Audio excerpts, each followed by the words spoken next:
Hello friends, welcome to our YouTube channel Divine English. दोस्तों, आज की ये जो हमारी क्लास है, हमारा यूट्यूब चैनल की फर्स्ट क्लास है और ये जो क्लास है ये टेंस पर बेस्ड है। इस क्लास में हम जानेंगे कि टेंस आखिर क्या होते हैं। तो आइए समझते हैं कि टेंस क्या होते हैं। दोस्तों, टेंस का सीधा सा अर्थ होता है समय, यानी कि टाइम।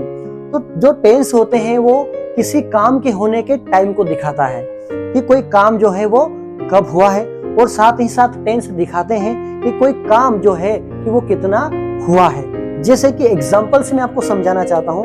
अगर मैं लिखूं कि मैं आपको पढ़ा रहा हूं। दोस्तों, इस सेंटेंस को आप ध्यान से देखेंगे तो आप पाएंगे कि मैं आपको पढ़ा रहा हूं लास्ट में हु है। अगर अभी हम सिर्फ इंग्लिश को छोड़ दें और सिर्फ हिंदी को देखें तो हम देखेंगे कि हु ये हम कब बोलते हैं, हम प्रेजेंट में बोलते हैं हूं। और रहा है कब बोलते हैं, जब हम वर्तमान में या प्रेजेंट में कोई काम चल रहा है ये बताना हो तब हम रहा का यूज करते हैं। तो मैं आपको पढ़ा रहा हूं, यानी कि इसमें हमने दो चीजें जानी। एक तो पढ़ाने का काम हूं, यानी कि प्रेजेंट में हो रहा है, वर्तमान में हो रहा है। दूसरा काम कितना हुआ है, अगर हम ये देखें तो मैं आपको पढ़ा रहा हूं, मतलब यानी कि जो आपको पढ़ाने का काम है वो फिलहाल में भी चल रहा है। तो मोटा मोटा टेंस की डेफिनेशन आप सिर्फ इतनी समझिए अभी फिलहाल में कि जो टेंस होते हैं वो टाइम को डिनोट करते हैं और किसी काम के होने को बताते हैं कि कोई काम जो है वो कितना हुआ है। फ्रेंड्स, अब हम जानते हैं कि टेंस के आखिर पार्ट्स कितने होते हैं, यानी कि समय को, टाइम को हम कितने पार्ट्स में बांट सकते हैं। तो हम इसे बांट करके देखते हैं। दोस्तों, टेंस का जो पहला पार्ट होता है वो होता है प्रेजेंट टेंस, और दूसरा टेंस का जो पार्ट होता है वो होता है पास्ट टेंस, और थर्ड जो पार्ट होता है टेंस का वो होता है फ्यूचर टेंस। अगर मैं और इस टेंस के पार्ट्स को और भी बांटना चाहूं तो मैं बांट ही नहीं सकता।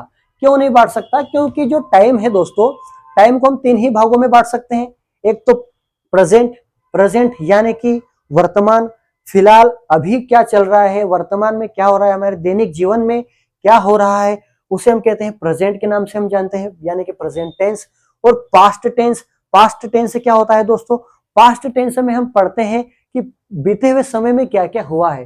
तो बीते हुए समय में हमने क्या क्या किया, उन बातों को बताना हो तो हम पास्ट टेंस के द्वारा हम उस सेंटेंस को बोलते हैं। अब बात आती है फ्यूचर टेंस की। तो फ्यूचर टेंस को आप भली भांति समझते हैं, फ्यूचर यानी कि भविष्य, भविष्य में क्या क्या काम होगा या हम क्या क्या काम करेंगे। जैसे कि मैं कहूं कि मैं कल स्कूल जाऊंगा, तो कल स्कूल जाऊंगा, स्कूल जाने का जो काम है वो कल होगा। तो अभी फिलहाल हमने ये समझा कि जो टेंस होते हैं, टेंस के तीन पार्ट्स होते हैं। एक होता है प्रेजेंट टेंस, दूसरा होता है पास्ट टेंस, और तीसरा होता है फ्यूचर टेंस।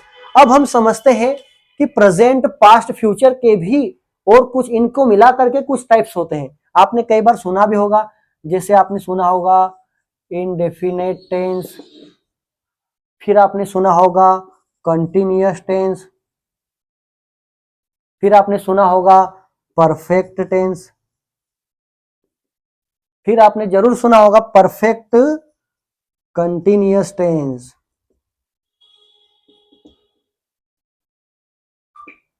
तो दोस्तों, प्रेजेंट, पास्ट, फ्यूचर इनके टाइप्स होते हैं present indefinite, present continuous, present perfect और प्रेजेंट परफेक्ट कंटिन्यूअस।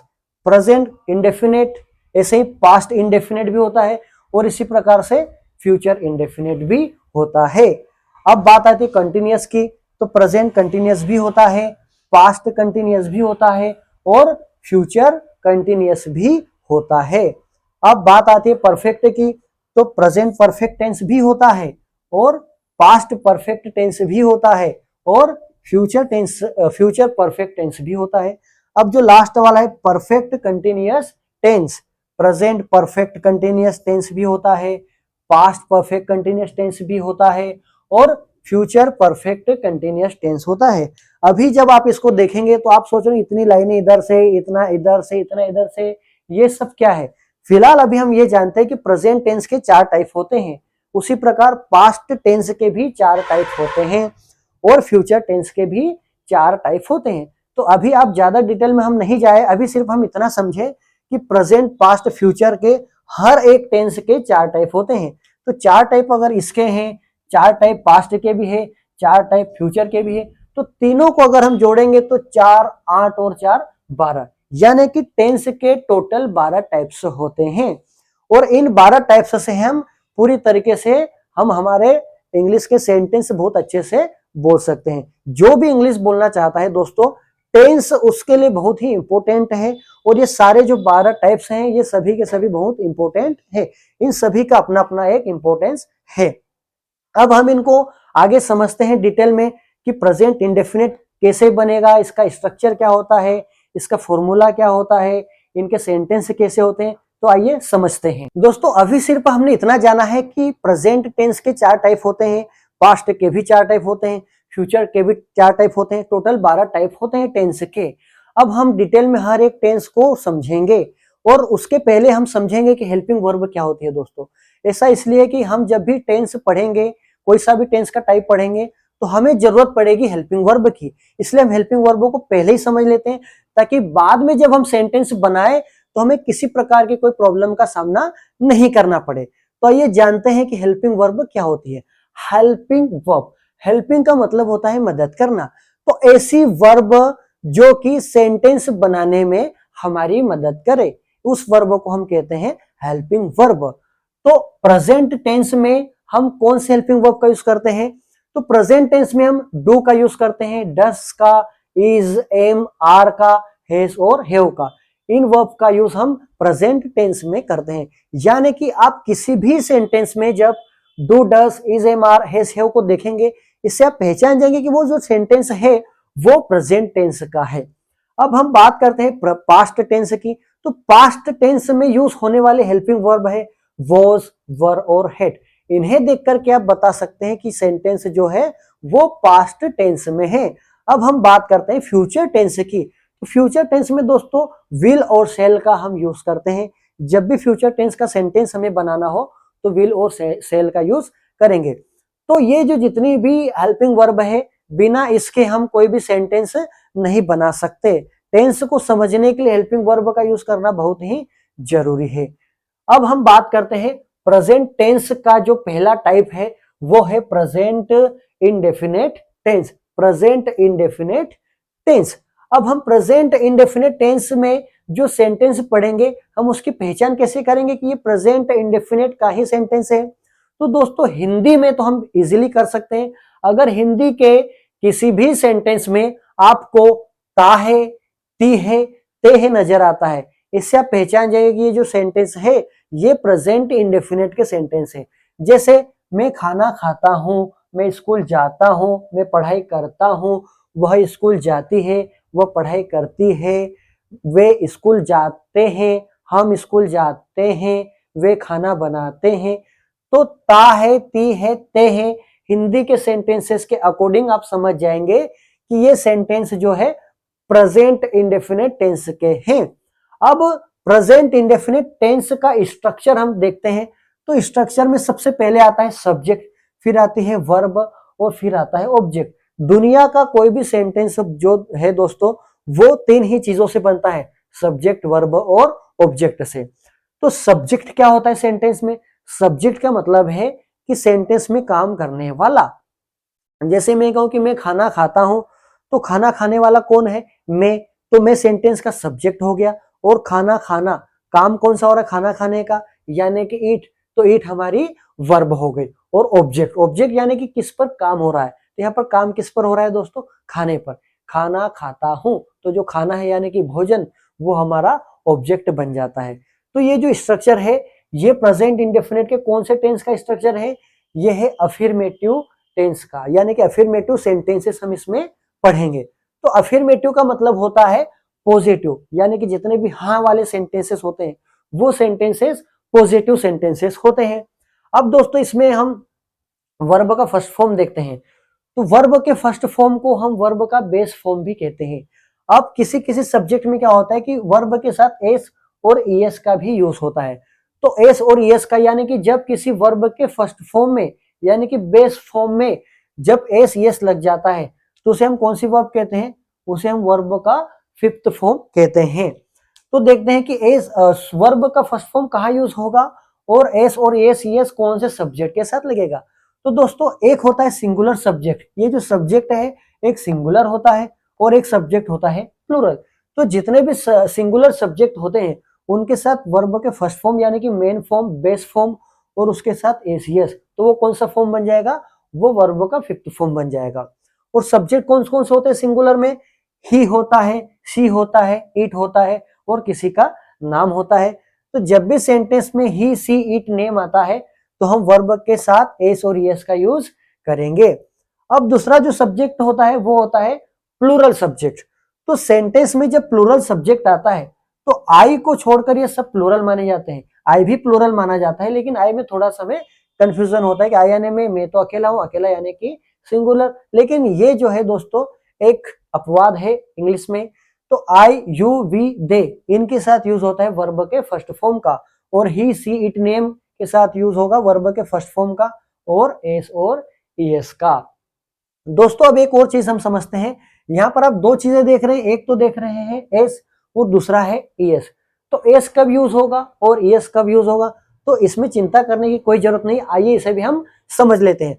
अगर किसी वर्ब में एस आता है, एक्स आता है, जेड, ओ, एस, एच, सी, एच, यानी कि कोई वर्ब के लास्ट में ये लेटर हमें देखने को मिलते हैं, यानी कि कोई वर्ब जो है इन लेटर के साथ एंड होती है, तो उन वर्ब के साथ हम यूज करेंगे ई एस का और बाकी सबके साथ हम यूज करेंगे एस का। तो ये हमें इजी कब लगेगा, हम जब सेंटेंस को पढ़ेंगे, एग्जांपल को देखेंगे, तो आप इजीली ये सारा जो लिखा हुआ है आपको इजीली समझ में आएगा। देखने पर आपको थोड़ा डिफिकल्ट लगेगा कि पूरा बोर्ड पर लिखा हुआ है, लेकिन जब हम समझेंगे ना सेंटेंस को, मेन तो दोस्तों सेंटेंस को समझना होता है, उसे हम समझ लेंगे तो स्ट्रक्चर भी समझ में आ जाता है, वर्ब भी, और सारी चीजें कि कहां पर एस लगेगा, कहां पर एस लगेगा, आराम से हमें समझ में आ जाता है। तो देखते हैं पहला जो हमारा सेंटेंस है, मैं खाना खाता हूं। तो मैं को हम इंग्लिश में क्या कहते हैं, मैं को हम कहते हैं आई, यानी कि मैं जो है हमारे सेंटेंस का सब्जेक्ट होता है। तो मैं के लिए हमने सब्जेक्ट इंग्लिश में लिख दिया आई। अब खाना खाना, तो दोस्तों खाना खाने के लिए वर्ब कौन सी यूज होती है, ईट। तो ईट हमने लिख दिया, ईट, आई ईट। अब खाना खाने के लिए कौन सा वर्ड यूज होता है, यानी कि भोजन को हम क्या कहते हैं, तो हम उसे कहते हैं फूड, आई ईट फूड। ये हमारा सेंटेंस बन गया। आई जो है, आई हमारा सब्जेक्ट बन गया, ईट जो है हमारी वर्ब बन गई और ऑब्जेक्ट हमारा फूड जो है हमारा ऑब्जेक्ट बन गया। अब यहाँ पर हमने एस यस क्यों नहीं लगाया, क्योंकि ये जो प्लूरल सब्जेक्ट में आई भी आता है, यू भी दे, तो हमारा हमारा प्लूरल सब्जेक्ट आई हमने लिख दिया, तो आई के साथ हम एस यस नहीं लगाएंगे। अब हमारा जो दूसरा सेंटेंस है वो है वह स्कूल जाती है। तो जाती है यानी कि किसी लड़की की बात हो रही है। अगर जाता है आता तो इसका मतलब कि किसी लड़के की बात होती है। तो दोस्तों यहाँ पर आप सब्जेक्ट देखेंगे ही और सी है, तो बॉयज और मेन के साथ ही का यूज करेंगे और फीमेल यानी कि गर्ल्स के साथ हम सी का यूज करेंगे। तो जाती है यानी कि किसी कोई लड़की की बात हो रही है, तो वहां पर वह के लिए हम क्या यूज करेंगे, सी। और जाना, जाने के लिए हम कौन सी वर्ब यूज करते हैं, गो। अब आप ध्यान से देखेंगे कि गो में लास्ट में क्या है, ओ है। तो अब हम यहां पर देखते हैं कि ओ, तो ओ जब किसी वर्ब में ओ लास्ट में आता है तो हम ओ के साथ किसका यूज करते हैं, यस का। किसका यूज करते हैं दोस्तों, यस का। तो हम यहां पर लिख देंगे yes, she goes to school. ये हमारा बन गया सेंटेंस। अब हमारा लास्ट यानी कि थर्ड सेंटेंस है, सर अंग्रेजी पढ़ाते हैं। तो सर को तो सर ही कहेंगे और पढ़ाने को क्या कहेंगे दोस्तों, पढ़ाने को कहते हैं टीच। तो ये जो सर है ये हमारा सब्जेक्ट। अब आती है वर्ब, तो इसमें हम सेंटेंस में वर्ब देखेंगे, तो पढ़ाने के लिए वर्ब कौन सी यूज होती है, टीच। अब इसमें आप ध्यान से समझेंगे कि टीच, तो लास्ट में क्या आया है, टीच। तो ये देखेंगे कि सी एच आया है, तो सी एच के साथ हम किसका यूज करते हैं, एस, ई एस का। जब भी किसी वर्ब में सी एच या कोई सी भी वर्ब सी एच के साथ एंड होती है तो हम उसके साथ यूज करते हैं ई एस। ऐसा हम क्यों करते हैं, ऐसा हम इसलिए करते हैं कि जब हमारा सब्जेक्ट सिंगुलर हो, सिंगुलर पर्सन हो या एक सिंगुलर सब्जेक्ट हो, तो सब्जेक्ट जब सिंगुलर होता है तो उसके साथ आने वाली जो वर्ब होती है उसके साथ या तो एस का यूज करते हैं या फिर ईएस का। हमने यहाँ पर लिखा भी सिंगुलर सब्जेक्ट के साथ एस और ईएस का यूज करते हैं। वर्ब के फर्स्ट फॉर्म यानी कि बेस फॉर्म का तो यूज करते ही हैं और साथ में एस ईएस का भी यूज करते हैं। तो यहाँ पर हमारी वर्ब में लास्ट में क्या आया, सी एच, इसलिए हमने सी एच के साथ हमने क्या यूज कर दिया, ईएस। तो इसमें से कोई सा भी लेटर हमें वर्ब के लास्ट में हम जब देखेंगे तो हम उसके साथ यूज करेंगे ईएस का। सर टीचेस, और अंग्रेजी को हम क्या कहते हैं दोस्तों, ऑब्जेक्ट। अब हमारा बचा क्या है, ऑब्जेक्ट। Sir teaches English. तो ये हमारा सेंटेंस का फॉर्मेशन हो गया। मैं खाना खाता हूं, आई ईट फूड। वह स्कूल जाती है, she goes to school. Sir अंग्रेजी पढ़ाते हैं, सर टीचेस इंग्लिश। ये तो दोस्तों हमने अफर्मेटिव जो सेंटेंसेस थे सारे समझ लिए, यानी कि पॉजिटिव समझ लिए। अब हम नेगेटिव यानी कि नहीं की बात करें, नहीं वाले सेंटेंस कैसे बनाएंगे कि मैं स्कूल नहीं जाता हूं, मैं खाना नहीं खाता हूं, मैं पढ़ाई नहीं करता हूं। तो नहीं वाले सेंटेंस जो होते हैं वो नेगेटिव सेंटेंसेस कहलाते हैं। उसका भी एक अपना स्ट्रक्चर होता है दोस्तों, सब्जेक्ट और सब्जेक्ट के साथ हेल्पिंग वर्ब डू डस। आप देखेंगे प्रेजेंट टेंस, तो हम प्रेजेंट टेंस पढ़ रहे हैं, प्रेजेंट टेंस में डू डस हेल्पिंग वर्ब का यूज करते हैं। तो प्रेजेंट टेंस का ये स्ट्रक्चर है नेगेटिव का, उसके साथ डू डस का हम यूज करेंगे और साथ ही साथ नोट, क्योंकि ये हमारा जो सेंटेंस है वो नेगेटिव पर बेस्ड है। तो नेगेटिव यानी कि नहीं वाले सेंटेंस पढ़ेंगे, इसलिए हमको नहीं के लिए नोट का यूज तो करना पड़ेगा। और फिर वर्ब का फर्स्ट फॉर्म और साथ में ऑब्जेक्ट।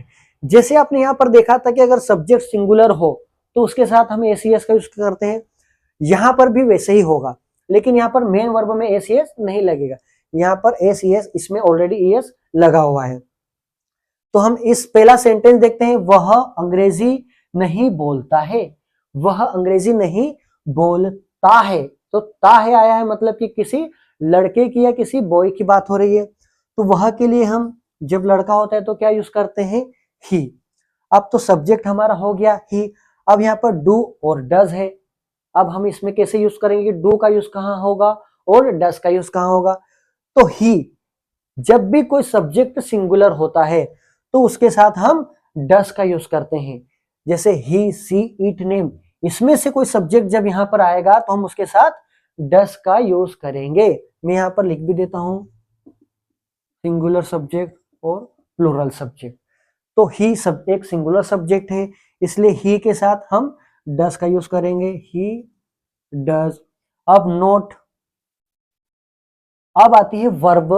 तो वर्ब हम इसमें से कौन सी यूज करेंगे, पढ़ाना। वह अंग्रेजी नहीं बोलता है। तो बोलने के लिए दोस्तों हम कौन सी वर्ब यूज करते हैं, बोलने के लिए हम स्पीक का यूज करते हैं। तो he does not speak, speak verb हो गई। अब बचा हमारा ऑब्जेक्ट। तो अब इसमें ऑब्जेक्ट कैसे पहचानेंगे हम, बचा क्या इसमें, अब वह अंग्रेजी नहीं बोलता तो ही डज नॉट स्पीक। अब बचा हमारा सिर्फ अंग्रेजी, यानी कि अंग्रेजी जो है हमारा ऑब्जेक्ट बन जाएगा। तो अंग्रेजी को हम कहते हैं इंग्लिश। ये लिख दिया मैंने इंग्लिश। तो ये हमारा कंप्लीट फॉर्मेशन हो गया सेंटेंस का। वह अंग्रेजी नहीं बोलता है, तो वह के लिए हमने सब्जेक्ट का यूज कर लिया ही, और ही एक सिंगुलर सब्जेक्ट है इसलिए हमने डस का यूज किया। और नॉट और वर्ब हमारी हो गई स्पीक, और ऑब्जेक्ट हो गया हमारा इंग्लिश। तो he does not speak English. अब हम सेकंड सेंटेंस को समझते हैं। मैं चाय नहीं पीता हूं, मैं चाय नहीं पीता हूं। अब इसको हम फॉर्मेशन करेंगे, इसका हम ट्रांसलेशन करेंगे। तो मैं के लिए यूज होता है आई का, तो सब्जेक्ट हमने लिख दिया आई।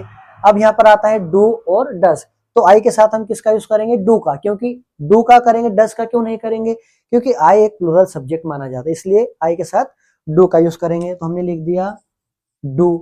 अब आता है नोट, तो नोट का यूज करेंगे, आई डू नोट। अब चाय नहीं पीता हूं, तो पीने के लिए कौन सी वर्ब यूज होती है, take, I do not take. और अब हमारा बचा क्या, ऑब्जेक्ट। तो इसमें से ऑब्जेक्ट कौन सा है, इसमें से हमारा ऑब्जेक्ट है चाय, यानी कि tea, I do not take T.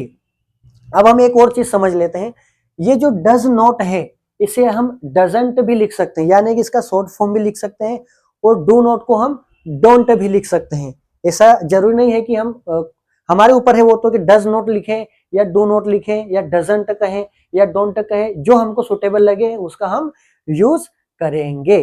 तो हमने अभी फिलहाल प्रेजेंट इंडेफिनिट के अफर्मेटिव सेंटेंसेस को समझा और प्रेजेंट इंडेफिनिट के नेगेटिव सेंटेंसेस को समझा। अब हम समझेंगे इंटेरोगेटिव सेंटेंसेस को। दोस्तों अब हम वीडियो के उस पड़ाव में पहुंच चुके हैं जहां पर हम पढ़ेंगे इंटेरोगेटिव सेंटेंसेस। इंटेरोगेटिव सेंटेंसेस का मतलब होता है जितने भी सवाल पूछने वाले सेंटेंसेस होते हैं उन्हें हम इंटेरोगेटिव सेंटेंसेस कहते हैं। तो इंटेरोगेटिव सेंटेंस का ये स्ट्रक्चर है, प्रेजेंट इंडेफिनिट टेंस में इंटेरोगेटिव सेंटेंस का ये स्ट्रक्चर है। इस स्ट्रक्चर के माध्यम से ही हम किसी भी सेंटेंस को ट्रांसलेट कर सकते हैं। तो हमारा पहला जो सेंटेंस है वो है क्या आप गाना गाते हो। हम किसी को पूछ सकते हैं क्या आप गाना गाते हो, तो क्या आप गाना गाते हो, इसमें सबसे पहले हम देखेंगे सब्जेक्ट को। ऐसा क्यों, हम सबसे पहले सब्जेक्ट को क्यों ही देखेंगे, क्यों ऐसा इसलिए है क्योंकि सब्जेक्ट अगर हमें समझ में आ गया तो ये डू और डज आसानी से हमें समझ में आ जाएगा। तो अगर हमारा सब्जेक्ट सिंगुलर हुआ तो हम डस का यूज करेंगे, अगर हमारा सब्जेक्ट प्लूरल हुआ तो हम डू का यूज करेंगे। यानी कि सिंगुलर सब्जेक्ट यानी कि ही, सी, इट, नेम के साथ हम डस का यूज करेंगे, आई, वी, यू, दे के साथ हम डू का यूज करेंगे। तो आप यानी कि यू, तो यू आ गया मतलब प्लूरल सब्जेक्ट आ गया, तो उसके लिए हम यूज करेंगे डू का। तो आइए लिखते हैं सबसे पहले डू और सब्जेक्ट, तो आपका सब्जेक्ट हुआ यू, डू यू। अब वर्ब आ गई दोस्तों, तो वर्ब कौन सी है, गाना गाने के लिए वर्ब कौन सी यूज होती है, सिंग, डू यू सिंग। और गाने को हम क्या कहते हैं, song, do you sing a song. और क्वेश्चन मार्क, आप पहचान कैसे करेंगे इंटरोगेटिव सेंटेंस की, दोस्तों ये जो क्वेश्चन मार्क है, क्वेश्चन मार्क को देख करके आप पहचान सकते हैं कि वो सेंटेंस इंटरोगेटिव का है।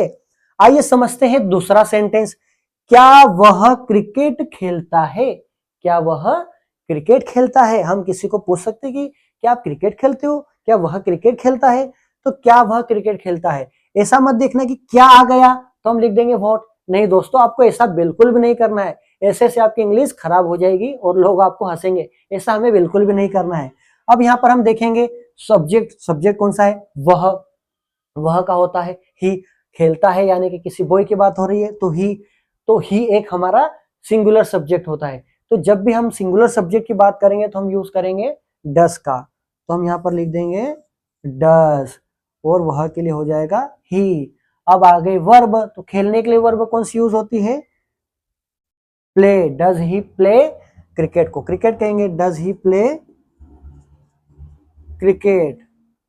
और ये हमारा क्वेश्चन मार्क, तो डज ही प्ले क्रिकेट कितना आसान है, क्या वह क्रिकेट खेलता है, डज और सब्जेक्ट हो गया ही, वर्ब हो गई प्ले और ऑब्जेक्ट हो गया cricket, does he play cricket. आप किसी से भी पूछ सकते हो कि क्या आप खाना खाते हो, डू यू ईट फूड, क्या आप पढ़ाते हो, डू यू टीच। हम आसानी से इस स्ट्रक्चर को फॉलो करके आसानी से किसी को भी क्वेश्चन पूछ सकते हैं।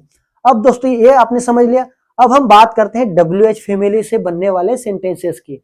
WH फैमिली यानी कि आपको WH देखने को मिलेगा, WH जैसे कि व्हेन, वेयर, व्हाट, व्हाई। हम किसी को पूछ सकते हैं कि क्या आप पढ़ाते हैं, क्या आप पढ़ाते हैं, लेकिन हमको पूछना है कि आप क्या पढ़ाते हैं, आप कहाँ पढ़ाते हैं। तो उस प्रकार के सेंटेंस कैसे बनाएंगे, तो इसके लिए हमको जरूरत पड़ेगी WH फैमिली की।